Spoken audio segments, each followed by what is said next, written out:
刚才你晕倒了。 Cerita dikanjut dengan Lindong yang memulai perjalanan baru ke wilayah iblis. Dataran merah itu terbentang luas dan sunyi, tanahnya gelap kemerahan, sementara angin membawa auman binatang dari kejauhan.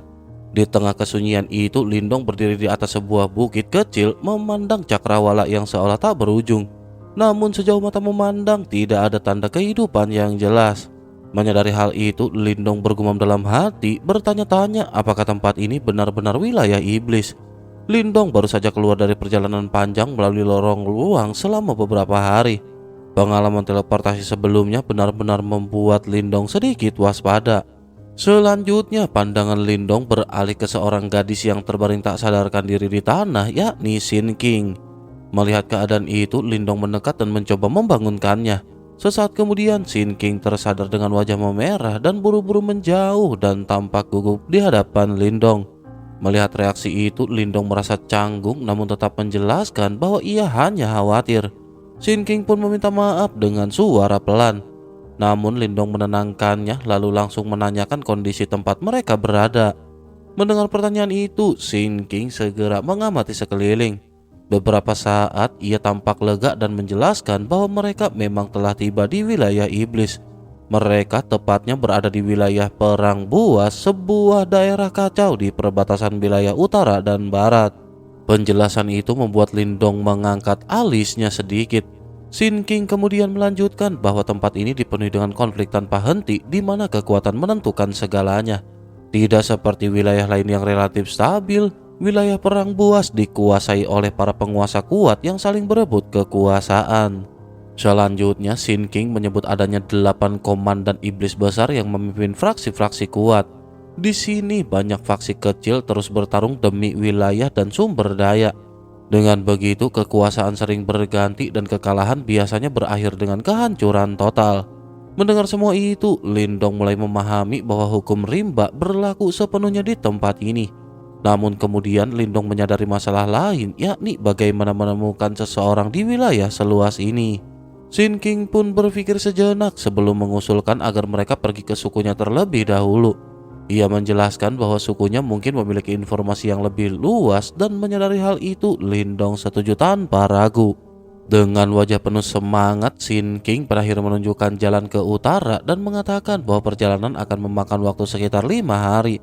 Selanjutnya, keduanya segera berangkat dengan Sin King yang memimpin jalan, sementara Lindong mengikuti di belakang. Di tengah perjalanan, Lindong mulai bertanya tentang kekuatan suku 9 ekor milik Sin King. Namun pernyataan itu justru membuat ekspresi Sin King meredup. Ia akhirnya menjelaskan bahwa sukunya kini lemah, hanya mampu bertahan dengan susah payah karena pemimpin mereka. Pemimpin mereka yang juga adalah ibunya hanya berada di tingkat kematian mendalam tahap awal. Sin King juga pada saat ini segera mengungkapkan masa lalu kelam sukunya. Mereka pernah mencari perlindungan namun menolak tuntutan kejam yang meminta pengorbanan anggota perempuan. Akibatnya mereka diserang dan kehilangan banyak anggota termasuk ayahnya. Mendengar hal itu, Lindong terdiam sejenak sebelum akhirnya meminta maaf. Namun Sin King justru menerima kenyataan itu dengan tenang dan menjelaskan bahwa begitulah cara dunia di wilayah iblis ini berjalan. Ia kemudian menyatakan tekadnya untuk menjadi lebih kuat demi melindungi sukunya. Menyadari keteguhan hati itu, Lindong merasa tersentuh dan meyakinkan bahwa Sin King pasti akan berhasil. Sementara itu, Sin King justru memuji kekuatan Lindong yang telah mencapai tingkat tinggi di usia muda. Percakapan itu berlanjut hingga membahas tentang musang iblis surgawi, salah satu suku penguasa terkuat. Lindong pun terjekut mengetahui bahwa dunia binatang iblis memiliki 4 suku penguasa besar. Mereka termasuk suku naga, 9 phoenix, monster burung, dan musang iblis surgawi. Selanjutnya, Sin King pada akhirnya sedikit bangga menceritakan bahwa suku 9 ekor dulunya juga kuat. Bahkan mereka pada saat itu mampu bersaing dengan suku monster burung. Namun setelah bencana besar di masa lalu, kekuatan mereka menurun drastis. Mendengar hal itu, Lindong akhirnya memahami asal-usul kemunduran dari suku tersebut. Kemudian rasa penasarannya mendorongnya bertanya tentang jumlah ekor yang dimiliki Sin King. Dengan sedikit ragu, Sin King memperlihatkan 3 ekor berbulu di belakangnya. Namun tanpa berpikir panjang, Lindong segera mendekat dan menyentuh ekor tersebut. Seketika wajah Sinkin memerah hebat. Suaranya bergetar saat menjelaskan bahwa ekor ini tidak boleh disentuh sembarangan. Menyadari kesalahannya, Lindong pun menjadi canggung dan segera melepaskan tangannya. Untuk menutupi rasa malu, Lindong buru-buru mengalihkan perhatian dan melanjutkan perjalanan dengan tergesa. Sementara itu Sinkin yang melihat tingkah lakunya justru tidak bisa menahan tawa meski wajahnya masih memerah sebelum akhirnya kembali mengikuti dari belakang. Singkat cerita, matahari terbenam menggantung rendah di atas dataran merah. Sementara itu cahaya senja menyelimuti tanah yang dipenuhi dengan tulang-tulang putih raksasa. Suasana sunyi terasa semakin pekat seakan dunia ini hanya menyisakan sisa-sisa kehidupan yang keras. Namun kesunyian itu segera terbelah oleh suara angin yang tajam. Lindong dan Sinkin melesat di langit bergerak cepat menuju wilayah suku 9 ekor. Sementara itu Sinkin yang terbang di samping Lindong terus mengamati sekitar dengan gelisah. Ia lanjut mengingatkan bahwa wilayah perang buas adalah tempat kacau di dunia para binatang iblis sehingga mereka harus berhati-hati agar tidak menarik perhatian. Lindong memahami peringatan itu namun tetap melaju tanpa melambat. Menyadari hal itu, Sinkin hanya bisa menahan kecemasan dan mengikuti dari belakang. Ia pada saat ini diam-diam berharap bahwa perjalanan mereka tidak akan menimbulkan permasalahan. Selanjutnya, perjalanan setengah hari berlalu tanpa adanya gangguan yang berarti. Beberapa kelompok besar terlihat melintas di kejauhan mengangkat debu kuning di langit namun tidak menyadari keberadaan mereka. Di sisi lain, Lindong sempat menyaksikan berbagai pertempuran antara faksi yang pecah di dataran itu. Teriakan dan bentrokan mengguncang udara, namun baginya pertempuran itu tampak seperti kerumunan tanpa adanya aturan. Dibandingkan dengan pasukan terlatih seperti milik Aula Dewa Api, kelompok-kelompok ini terlihat jauh lebih kacau. Karena itu, Lindong segera kehilangan minat dan melanjutkan perjalanan bersama dengan Sinkin. Waktu berlalu cepat hingga 2 hari kemudian mereka semakin dekat dengan wilayah suku 9 ekor. Sementara itu saat matahari kembali terbenam, mereka berhenti di dataran yang sama luasnya. Sinking sibuk memanggang daging di depan api unggun, gerakannya lincah dan terampil. Aroma daging panggang perlahan menyebar dan menarik perhatian Lindong. Sinking kemudian menyajikan daging itu dengan sikap penuh hormat. Melihat hal itu, Lindong merasa agak canggung karena jarang sekali ada yang melayaninya dengan cara seperti ini. Ia teringat orang-orang yang dikenalnya yang sebagian besar tidak memiliki sifat selembut itu. Selanjutnya Lindong segera mengingatkan agar Sinking memanggil Lindong dengan namanya saja. Namun Sinking tetap mempertahankan sikap hormatnya terhadap Lindong dan menyadari hal itu. Lindong pada saat ini hanya bisa menghela napas dan membiarkannya. Selanjutnya Sinking mulai menjelaskan bahwa suku 9 ekor berada di antara 2 kekuatan besar yaitu Gunung Petir Dalam dan Panggung 100 Binatang. Kedua faksi itu dipimpin oleh komandan iblis kuat yang telah mencapai tahap kematian mendalam sempurna. Karena kedua belah pihak sering bertikai, suku mereka justru bisa bertahan dengan memberikan upeti setiap tahun. Mendengar penjelasan itu, Lindong sempat terjekut ketika Sinking menyebut salah satu pemimpin berasal dari ras harimau. Ia bertanya-tanya apakah itu berkaitan dengan Lin Yan, namun Sinking menjelaskan bahwa tokoh tersebut sudah lama terkenal. Dengan begitu, kemungkinan besar orang ini bukanlah orang yang sama dengan orang yang dimaksud oleh Lindong. Menyadari hal itu, Lindong pada akhirnya memutuskan untuk mencari Lin Yan secara perlahan. Namun suasana berubah ketika Lindong merasakan getaran dari kejauhan. Debu kuning membumbung tinggi diiringi suara tawa kasar dan teriakan. Menyadari bahaya, Sinking segera memadamkan api unggun dan mengusulkan mereka untuk segera bersembunyi. Lindong tidak keberatan dan segera mengikuti arah pelarian Sinking. Tak lama kemudian, sekelompok orang melintas seperti badai. Bendera bergambar piton darah berkibar di antara mereka, menimbulkan aura menakutkan. Sinking mengenali mereka sebagai kelompok dari kota iblis unik bernama Kota Piton Darah. Ini adalah sebuah faksi kejam yang dikenal sering menculik orang. Kelompok itu berjumlah besar dan kuat, bahkan beberapa di antaranya berada di tahap kematian mendalam tahap awal. Saat mereka melintas, sebagian dari mereka melirik Lindong dan Sinking dengan tatapan tajam namun tidak langsung menyerang. Hanya saja salah satu dari mereka dengan kasar merampas daging panggang milik Lindong sebelum pergi sambil tertawa. Menyadari mereka tidak diserang, Sin King pada saat ini menghela nafas lega. Namun kelegaan itu tidak bertahan lama karena dari kejauhan, suara percakapan kelompok itu masih terdengar. Mereka membicarakan hasil rampasan dan secara tidak langsung mengungkap bahwa mereka telah menangkap 2 orang anggota suku 9 ekor. Mendengar hal itu, wajah Sin King seketika langsung memucat. Tangannya gemetar, matanya memerah dan napasnya menjadi tidak stabil. Ia menyadari bahwa anggota sukunya berada dalam bahaya besar.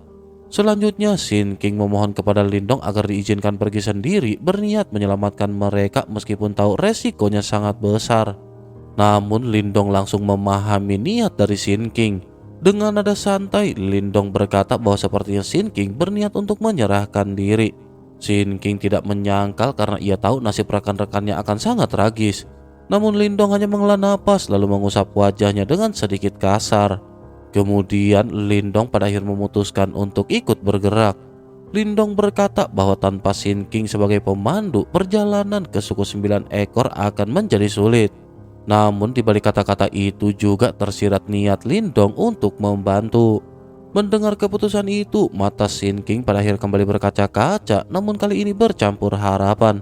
Sementara itu, Lindong menatap ke arah kelompok kota piton darah yang telah menjauh. Tatapannya menyipit dan nada suaranya berubah dingin sebelum Lindong menyadari bahwa kelompok itu benar-benar menjijikan.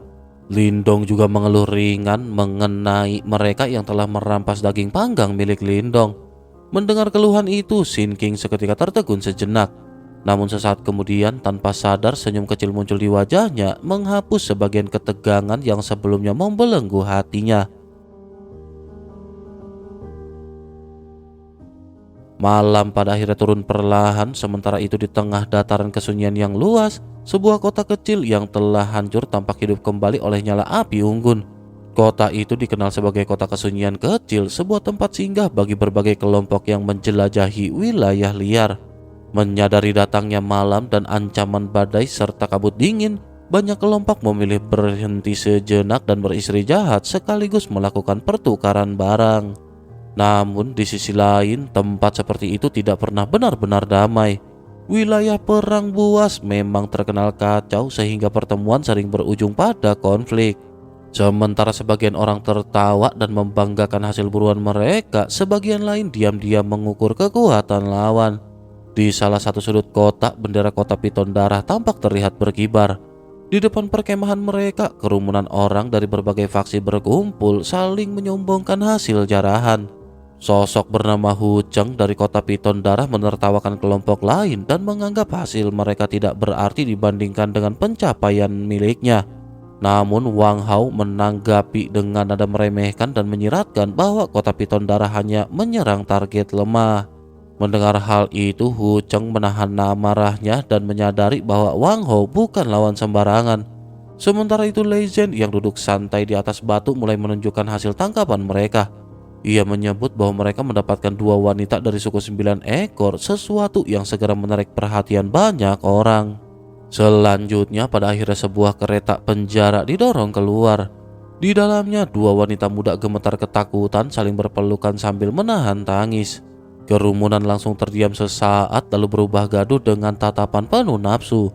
Menyadari nilai mereka, Wang Hao mencoba membeli salah satunya dengan harga tinggi, namun Lei Zhen menolak.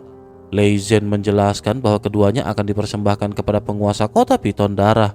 Mendengar hal itu, Wang Hao mundur, tidak berani menyinggung pihak yang lebih kuat. Namun suasana tiba-tiba berubah ketika sebuah suara tendang terdengar dari atas tenda. Semua orang terjekut dan mendongak lalu melihat Lindong berdiri di sana bersama dengan Sin King. Lindong dengan santai menyarankan agar kedua wanita itu dijual kepadanya. Lei Zhen menanggapi perkataan Lindong itu dengan ejekan. Namun Lindong justru membalas dengan ringan dan mengingatkan bahwa orang-orang mereka sebelumnya telah mengambil makanan miliknya. Oleh karena itu Lindong mengusulkan agar itu dapat dianggap sebagai pembayaran dan pertukaran 2 sosok tersebut. Mendengar hal itu kerumunan menjadi bingung sementara beberapa orang mulai menyadari ada sesuatu yang tidak binasa. Menyadari bahwa Lindong tidak menunjukkan rasa takut, Lei Zhen dan Hu Cheng mulai merasa terancam. Mereka kemudian memutuskan untuk bertindak dan memerintahkan anak buah mereka untuk menyerang. Seketika itu juga para ahli dari kota Piton Darah maju dengan niat membunuh. Melihat hal itu, Lindong tetap tenang dan meminta Shin King untuk mundur. Shin King nurut karena memahami kekuatan Lindong yang sebenarnya. Selanjutnya Lindong mengangkat tangannya dan menghantamkan kekuatan Yuan yang besar. Serangan itu langsung menghantam para penyerang, membuat mereka terpental dan jatuh dalam sekejap. Kerumunan terjekut menyadari bahwa Lindong adalah seorang ahli tingkat kematian mendalam yang sangat kuat. Namun Lei Zhen dan Hu Cheng masih mencoba melawan dan mereka segera menggabungkan kekuatan dan menyerang bersamaan. Akan tetapi Lindong tetap tenang dan melangkah ringan. Lindong lanjut menghentakkan kakinya dan udara seakan meledak, sementara itu tubuhnya melesat secepat kilat.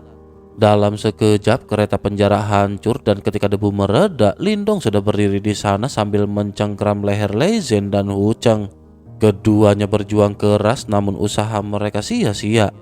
Menyadari perbedaan kekuatan yang begitu besar, kerumunan hanya bisa menelan ludah memahami bahwa dua ahli tingkat kematian mendalam itu tidak berdaya sama sekali. Selanjutnya Lindong melemparkan mereka berdua ke samping seperti sampah.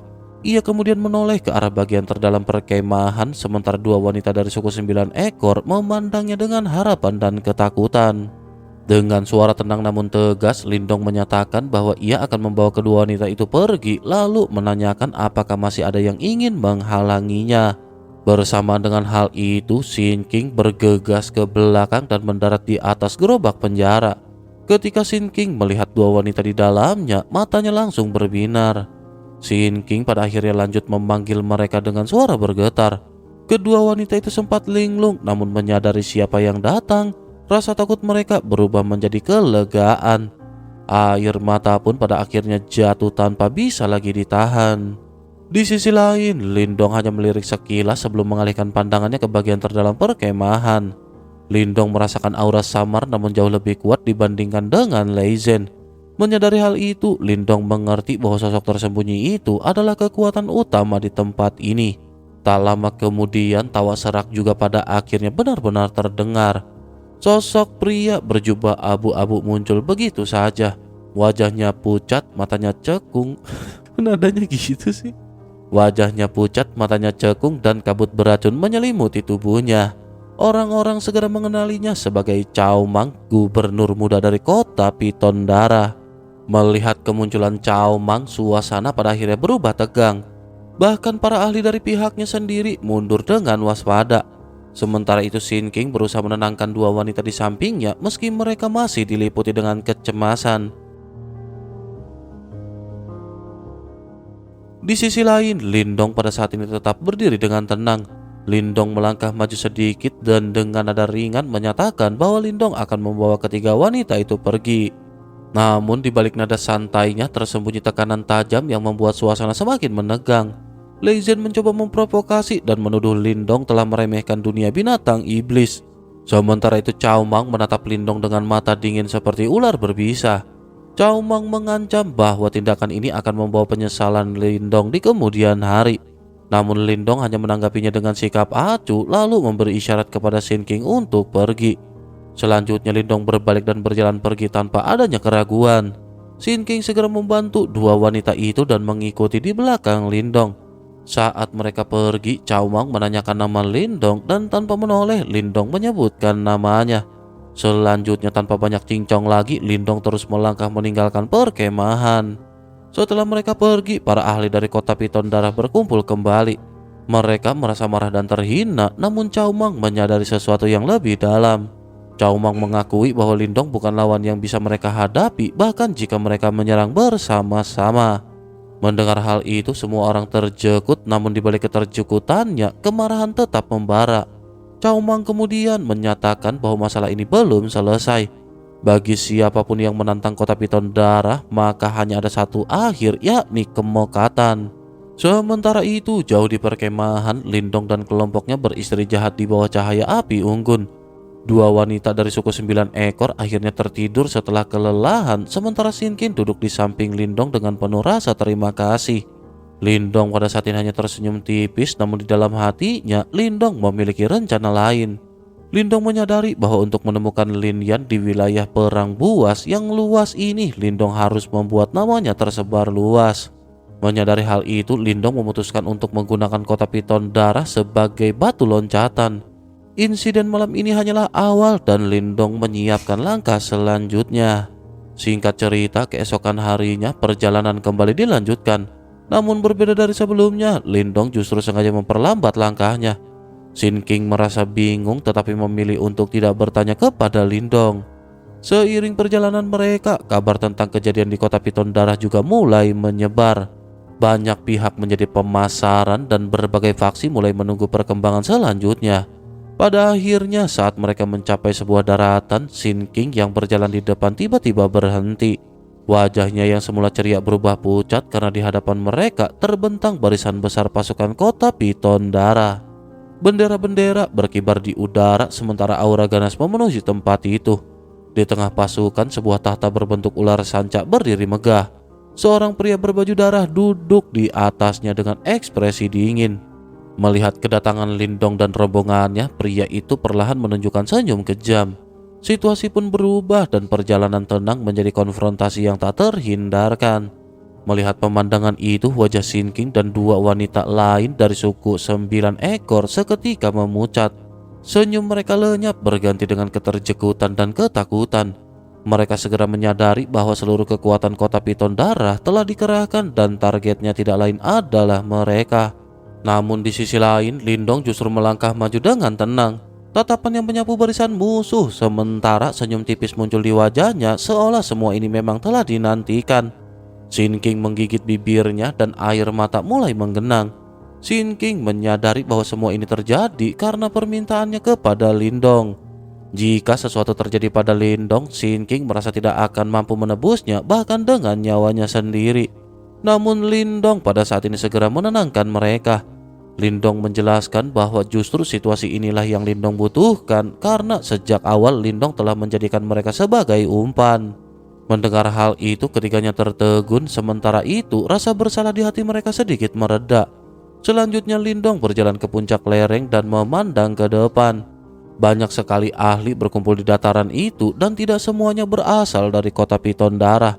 Menyadari hal itu, Lindong memahami bahwa kabar tentang dirinya telah menyebar luas, namun di sisi lain hal tersebut justru menguntungkan rencananya. Di tengah bisikan banyak orang yang meragukan dan mencemooh, seorang pria berjubah darah di barisan depan akhirnya mulai berbicara. Pria itu adalah penguasa kota piton darah yakni bernama Cao Ying. Dengan suara dingin, Cao Ying menanyakan Lindong dan memastikan apakah benar Lindong adalah orang yang telah berani menantang mereka.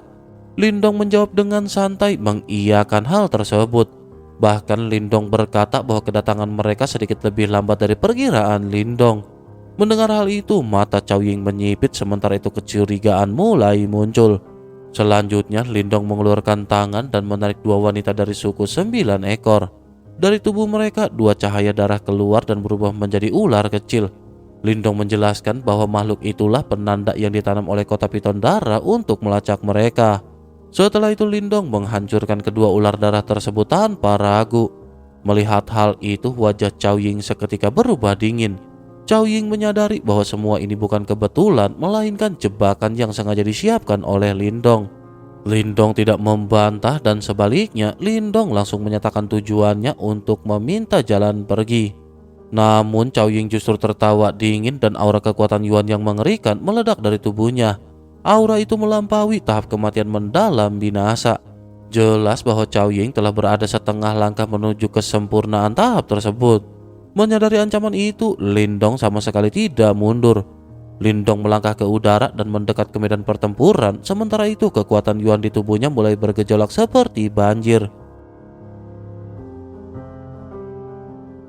Lindong kemudian menantang secara langsung dengan bertanya apakah mereka akan bertarung satu lawan satu atau bersama-sama. Mendengar hal itu, Cao Mang menyarankan agar mereka menyerang bersamaan karena merasa Lindong terlalu mencurigakan. Namun Cao Ying menolak. Cao Ying merasa bahwa dengan kekuatannya Lindong bukanlah ancaman. Keyakinan itu muncul dari pengalaman Cao Ying yang telah menghabisi banyak ahli tahap kematian mendalam. Akhirnya Cao Ying memutuskan untuk maju sendirian. Dalam sekejap tubuhnya menghilang dan muncul di hadapan Lindong. Tombak ular berwarna darah muncul di tangannya dan memancarkan niat membunuh yang tajam.